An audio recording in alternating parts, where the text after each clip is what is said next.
Greetings. Welcome to the Weekly Awakening. In this series, we are looking at the universal laws, and today we're going to focus on the universal law of proper perspective.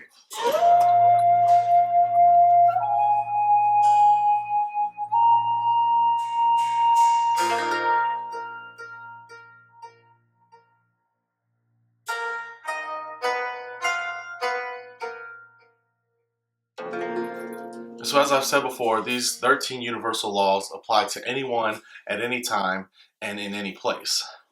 And this kind of shows you why it's important to understand these universal laws and know them in order to better harmonize with them. Because when we're in harmony with them, that's when good things occur in our life. And the negative or unwanted things occur in our life whenever we're out of harmony with these universal laws. And so I'm putting this series together mainly to just show you the universality of these laws throughout our history as humans. And so I'll pull from different holy scriptures the principle within this universal law of proper perspective and show you where that is conveyed at throughout different cultures throughout our time. And so to understand proper perspective, we need to understand perspective.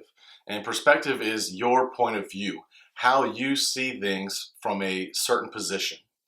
And so proper perspective is being able to see things from the best position available. And so just like if you're, lost in the woods and you don't know where to go, you might find the highest hill to get a proper perspective of the lay of the land to find your way out, or climb the highest tree and get to the highest point so that you can see above the rest and have a more proper perspective than within the thick of things. And so the same is true within the mind. And so we are here within the conscious division of the mind on the physical level. It's the lowest position within the mind, and as you raise up higher into the subconscious mind, it'll give you a higher vantage point. And so aligning with your subconscious mind and attuning with that will give you a better vantage point to survey the path that you need to take to reach your destination, your goals. And an even higher perspective from that is the superconscious mind, which its duty is to hold the blueprint for our existence that we have created as souls and spirit. And that will provide you with an even higher perspective to be able to really assess where it is you need to go, what steps you need to take, what choices you need to make in order to attain this goal or destination that you are desiring to reach. And even beyond that is your highest self, your real self. And further still is the creator. And so by attuning and aligning with these, it'll give you the highest perspective available in reaching your destination, reaching your goals. The first holy scripture that I want to share with you is from the Dhammapada. And the Dhammapada is the workings and teachings of the Buddha. The Buddha, after becoming enlightened, taught for 40 plus years, and all of his disciples then verbally conveyed down at line after disciple his teachings, until eventually they said, hey, we need to start writing this down, make sure we keep it accurate. And so they did that, and now we have the Dhammapada. So first, let's look at verse 50 within the Dhammapada. And it says, do not give your attention to what others do or fail to do. Give it to what you do or fail to do. And so this is helping you to have better perspective on how you approach life. Don't look at other people and what they're doing or not doing. Don't point out what they're not doing. Don't pay attention to what they are doing. Pay attention to what you're doing. Pay attention to what you're not doing. And if you do look at other people, just use that in relation to paying attention to what you're doing or not doing. Maybe I shouldn't do that, or maybe I should. Maybe I want to emulate that. And that will give you more proper perspective in how to approach life. And so next, let's look at verse 167, 68, and 69. And it says, don't follow wrong laws. Don't be thoughtless. Don't believe false doctrines. Don't follow the way of the world. Wake up. Don't be lazy. Follow the right path. Avoid the wrong. You will be happy here as well as hereafter. And so this is again sharing with you things that you shouldn't do as well as things that you will do, and how that will produce happiness for you. Happiness will be a byproduct of having this better perspective towards how to approach your life. The next scripture I want to share with you is from the Bhagavad Gita. And this is a poem within the Mahabharata, which comes from the Vedas, which are the source of the Hindu culture, which is the oldest living religion still practiced today on our planet. And the Bhagavad Gita is a story of a young prince who has to, fight his cousins in a war, but he doesn't want to because it's his family.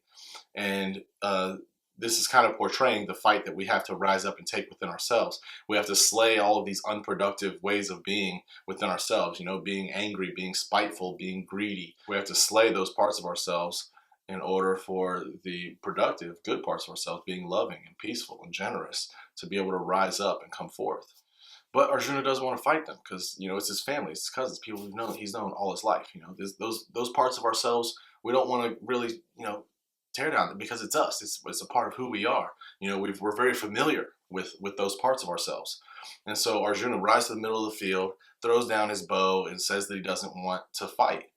And his charioteer turns out to be Lord Krishna, who is God incarnate. And he begins to have a conversation with him. He tells him, no, you must fight this good fight. You must rise up, pick up your bow, and fight. And so throughout the Bhagavad Gita, it's just a conversation of Arjuna now having this realization that he must fight. And so then it brings on more questions about life and how to approach life and how to do what is good, do what is right. And Krishna is just guiding him and giving him answers. Now in chapter 4 of the Bhagavad Gita, verses 39 and 40 convey to us the universal law of proper perspective. And it says, those who take wisdom as their highest goal, whose faith is deep, and whose senses are trained, attain wisdom quickly and enter into perfect peace. But the ignorant, indecisive, and lacking in faith waste their lives. They can never be happy in this world or any other.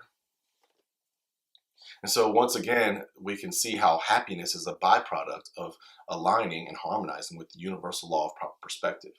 And it also shows the duality of if you do these things, this is what is produced, and if you don't do these things, this is what is produced. And so it kind of gives you a better understanding of proper perspective. You can have this approach and this perspective in life, or you can have this one. And it's your choice. You're free. We all have free will. We're free to choose, and it's your choice. Which one do you want? What these will produce this, these will produce that. And so moving forward, let's move to the Bible. And in the New Testament, in the book of Matthew, it's the story of Matthew conveying the life of Jesus Christ from his perspective. And in chapter 7 of the book of Matthew, verse 24 through 27, Jesus says, therefore, whoever hears these sayings of mine and does them, I will liken him unto a wise man who built his house upon a rock. And when the rain descended and the floods came and the winds blew, beating upon that house, but it did not collapse, for it was founded upon a rock. Everyone that hears these sayings of mine and does them not will be likened unto a foolish man who built his house upon the sand. And the rain descended and the floods came and the winds blew, beating upon that house, and it collapsed. And great was the fall. And so once again, we have this dual perspective of if you take this approach, this is what is produced. And if you take this approach, this is what is produced. In the universal language of mind, a rock symbolizes will, your will. And in a house will symbolize the state of your consciousness, your mind. The first floor being conscious mind, second floor being subconscious mind, third floor being the superconscious mind, or the attic being the superconscious mind. And so if you are building the framework of your consciousness upon your willpower, then much will be produced. And you will be doing that by following the teachings that Jesus has taught. However, you don't have to. You cannot follow those teachings, but what will be produced is you will be building the framework of your consciousness upon sand. And so sand is very shifty. It gives and falls. It isn't very solid. And that's because it is made of solid, but it's not very firm and solid. And where you mostly will find sand is on the beach. And in the universal language of mind, the beach symbolizes the emotional level. That is because the beach is where the ocean and the earth meets. And the ocean will symbolize conscious life experiences here in the conscious mind. And the earth will symbolize subconscious matter in the subconscious mind. And so both of those meet at the emotional level of mind, the closest level to the physical. That's why we can feel our emotions. We call them feelings because we feel our emotions, because they're right up against the conscious mind. And so just like you can feel your clothes because it's right up against your body. I can't really I can't feel this shirt. I can sense it, but I can't feel it because there's another shirt underneath that is touching my body, and that's the shirt that I feel, even though I can sense this other shirt through that. But it's just like we can sense our thoughts and things, but we don't feel them like we feel our emotions, because it's our emotional level that is connected to the conscious mind. And so here Jesus is just saying, if you don't heed the teachings that I'm teaching and you don't follow them, then you'll just building your framework on something that is very wishy-washy, like sand, in your emotions. Your emotions fluctuate all the time, and so your frame of your mind will also fluctuate with that. There won't be any stability within that. And the last Holy Scripture that I want to share with you, it comes from the Tao Te Ching. And the Tao Te Ching was written by Lao Tzu. Lao Tzu was an enlightened master who taught kings and emperors in Asia. And Lao Tzu was able to perceive that there was this shift was occurring, and that it was no longer time for him to provide advice, be an advisor to these different rulers and emperors and things. And so he went off into solitude and to live up in the mountains. And so on his way out, crossing the border, one of the patrolmen at the border recognized him, and he said, "I will let you pass if you teach me one thing." And so Lao Tzu sat down and started writing, and handed the man what we now call the Tao Te Ching. And within the Tao Te Ching, verse 12 will convey to us an understanding of the universal law of proper perspective. And verse 12 says, "The 5 colors blind the eyes, the 5 tones deafen the ears, the 5 tastes numb the mouth, racing thoughts weaken the mind, constantly pursuing engrossing physical desires slows the motion to enlightenment. Therefore, the sage is not concerned with the pool of the senses, and is guided by the needs of the inner self. Thus he chooses what is deep, and not what lies on the surface." And so here we are again. We see this duality. You can produce this, or you can produce that. And so it's pretty much saying, don't get lost and stuck in your physical senses. They are here to be able to experience, but don't be so engrossed by them that they control your direction in life. Yes, food tastes good, but don't become a glutton and just overpowered by food to where you cannot control what you eat or when you eat, because you're controlled by your sense of taste. Same with, the visual. Don't be so engrossed in your cell phones and your TV and movies and things to where you lose sight and track of why you decided as a soul to come here in the first place.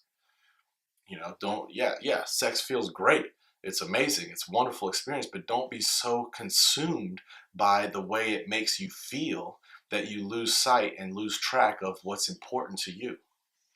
And so these are 4 completely separate Holy Scriptures that were written at 4 different times in 4 different regions of the world. And this is not like today. When we think of the world today, it's so connected because of the internet and because of, flight and cars.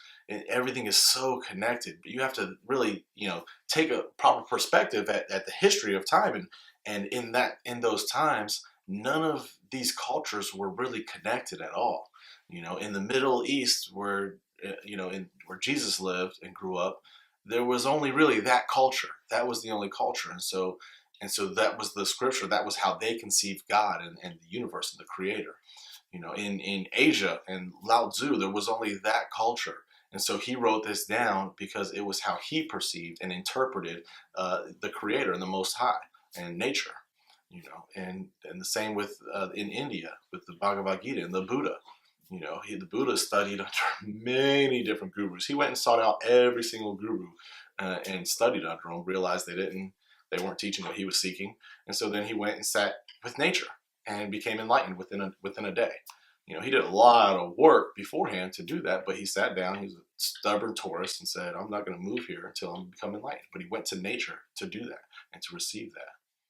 So these are just many different cultures' perspective of how the universe works, how the Creator works, and how we work with that. And so it would be important and wise to heed the messages from these different ancient cultures and these different Holy Scriptures that were produced. So these verses today have given us a better insight at the universality of the universal law of proper perspective.